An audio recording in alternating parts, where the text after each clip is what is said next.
And just kind of the last thing with the female reproductive system, we talk about, treat your infections. It's easier for females to get infected than males, unfortunately. A lot of bacteria can harvest in here. And again, like I said, the urethra is a lot shorter, so it could infect your bladder easier, yeast infections, things like that. So you should also have regular checkups. They usually do one every year just to make sure everything is healthy. They'll check your cervix and make sure there's like no abnormal cells for cervical cancer. It's called a pap smear. They usually don't start doing that until you're older and when you're sexually active. But if you get to the age of like 18, it just becomes a yearly thing to make sure everything checks out. And then when you get older, I haven't even had a mammogram yet. I think it's for older women. They check for breast cancer. They'll kind of just x-ray the breast and make sure nothing out of the ordinary is happening. Until then, they recommend self-exam. So if you feel any lumps or bumps in your breasts, you would want to go get it checked out and just see what it is. Same thing with boys and the testicular cancer. Anything that you can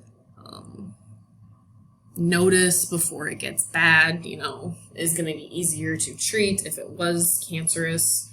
But sometimes you just get lumps and bumps and they're totally fine and they won't harm you at all. So self-exams and getting those regular checkups to make sure that everything is checking out okay is very important. It's like going to the dentist, every year or every 6 months to keep your teeth cleaned. It's kind of the same thing. I'll post this video and attach it. It's a short little clip. I don't know how long it is.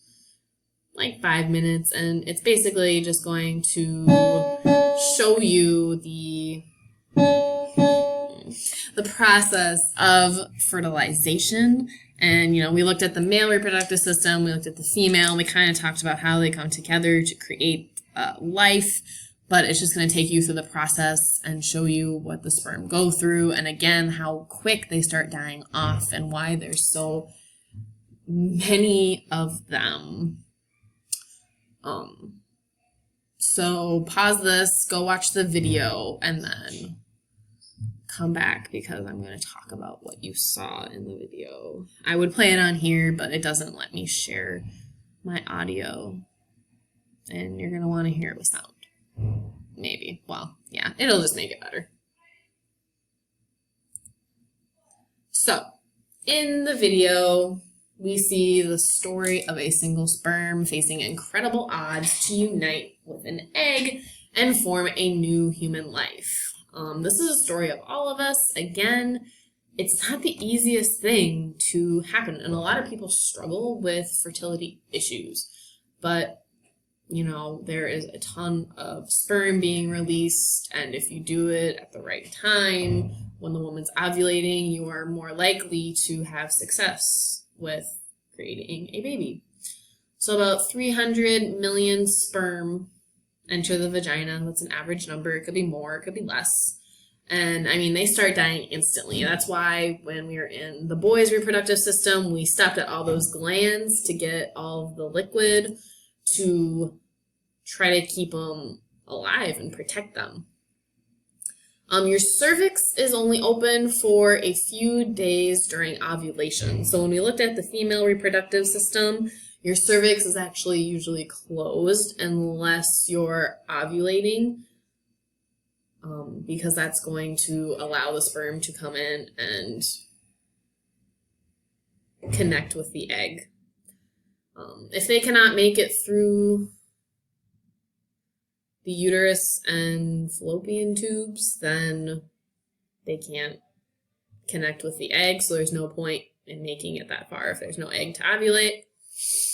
They basically choose a fallopian tube. Either they get into the fallopian tube that has the egg, or they're in the fallopian tube that does not have an egg. So we just lost a substantial amount of sperm. At this point, there's only about 1,000 sperm that go the right way. The rest of them are kind of dying off, getting stuck in the vagina, in the uterus, and they're just kind of dying off, kind of almost like evaporating. The sperm can live up into the body for about 3 days, but the chances of them just kind of swimming around waiting for an egg are pretty slim, but it can happen. Only a few dozen sperm reach the egg, so we started with millions, like 300 million, maybe a billion sperm, and only a few dozen actually get to the egg. Then, they try to penetrate the egg. The egg's pretty picky about letting, the sperm in, but eventually one sperm is going to fertilize the egg. At this point, you saw in the video, no other sperm were allowed to unite with the egg. They were pushed away because they already accepted the male reproductive cell. So it pushes the other sperm away. The fertilized egg must then implant successfully. You could have an implanted egg or a fertilized egg that didn't implant, and then it would just come out like it does every month with your period. Sorry. Again, the egg is small, so when you menstruate, you're not going to see your egg, because obviously if you menstruate and you weren't pregnant, it's going to come out unfertilized. It could come out fertilized as well if it didn't implant successfully. A fertilized egg that has a misimplantation is what we call a miscarriage. So you would be pregnant, it might be implanted in the uterus, but then maybe something happens and the implantation is no longer taking and it detaches, and that's when the miscarriage comes into play, and that's just what we call a pregnancy that's no longer viable. It usually happens early in the pregnancy, so that's why people don't tell people about it right away, but it can happen later in the pregnancy, but usually not if the baby is developing, past the first couple months. It's unlikely. And again, if it implants in a fallopian tube, you're looking at an ectopic pregnancy, and those are very dangerous. It only takes one. So again, there could be anywhere from 40 million to 1.2 billion sperm per each ejaculation. They can live up to 5 days is pushing it. I say 3 is pretty average, but they could live up to 5 days in a woman's body. So you need to use preventative methods before any penetration or even sexual foreplay, not just right before the ejaculation.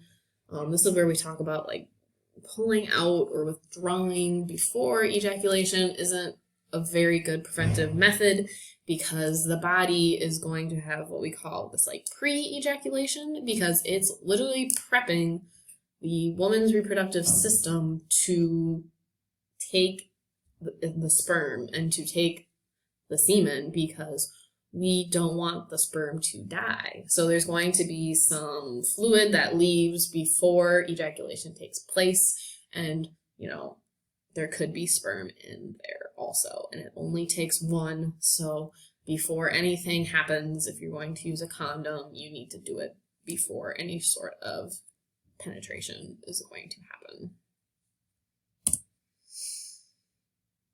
Methods of birth control. We're going to talk about reversible ones first. These are the more common ones for people that are probably, one day thinking about having children, but they're just not quite ready yet. We have intrauterine contraceptions. So these would be implant methods that would go into the uterus. So we have a copper T intrauterine device, or they call it an IUD. You've probably heard of this. The IUD is a small device that is shaped in the form of a T. Your doctor places it in the uterus to prevent pregnancy. It stays up there for about 10 years. So this is if you didn't want to get pregnant for a really long time and you didn't want to think about taking a birth control pill or anything like that. Basically, all the birth control methods release a hormone, usually a lot of estrogen and progesterone, to trick your body into thinking that you're already pregnant so that you will not ovulate. That way, when and if the sperm is released into the female body, there is no egg to fertilize. Then we have the Lng Iud, which is, again, it's a small T-shaped device like the copper T IUD. It's placed inside the uterus by a doctor. This releases a small amount of progesterone each day to keep you from getting pregnant. It stays in your uterus about 5 years. They don't use the copper one a lot anymore. There's a lot of side effects with using copper in the uterus, but it's still an option. There's different IUDs now that they have come up with. The typical use failure rate is what we're really looking at. So it's less than 1%. It's 0.8%, 0.2%. The chances of it coming out and getting moved, or, they're slim. The chances of you ovulating while having one is slim, but again, it can happen. They're not saying it's 100% because the only 100% method is abstinence. Some hormonal methods, we have an implant. It's similar to the uteral implants, but it's this little thin rod that's inserted under the skin of a woman's upper arm. The rod contains, again, the progesterone that is released into the body for about 3 years. And it goes right into the bloodstream. It tricks your body into thinking that you are already pregnant, so you will not ovulate. So the egg won't get released. Typical use failure rate is 0.05%. Again, it's in there for about 3 years, so you don't really have to think about it until you need to get a new one if it's running out. And maybe at that point, you're ready to discuss having children. So it's a good reversible hormonal birth control. The injection, or it's a shot. Women get shots of the hormone in your buttocks or arm every 3 months from the doctor. And typical use failure rate, we're going to see these start to go up now, is 6%.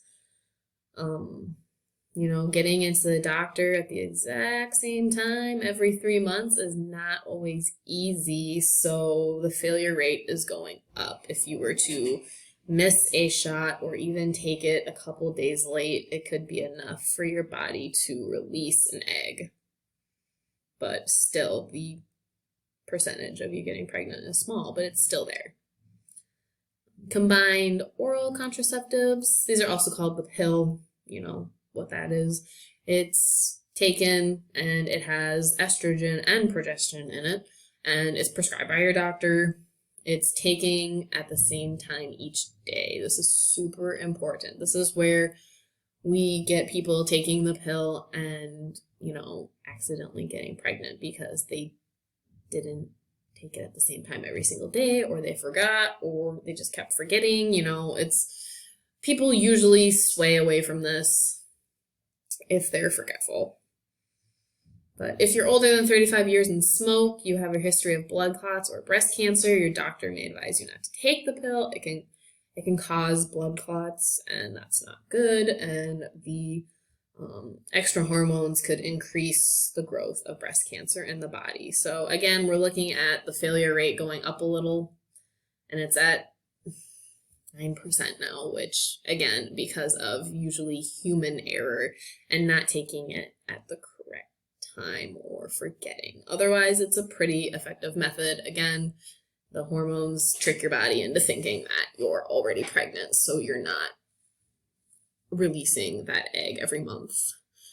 There's also a progestin-only pill, so it's not combined anymore. It's sometimes called the mini pill, but it only has the one hormone instead of both estrogen and progestin. It's prescribed again by a doctor, taken the same time each day. It may be a good option for women who can't take estrogen. For whatever reason, if you don't want the estrogen, they have an option of progestin only. They also usually give this to you after you have given birth to the baby, because the estrogen can mess with the body and producing breast milk. And again, it's the same failure rate of about 9%.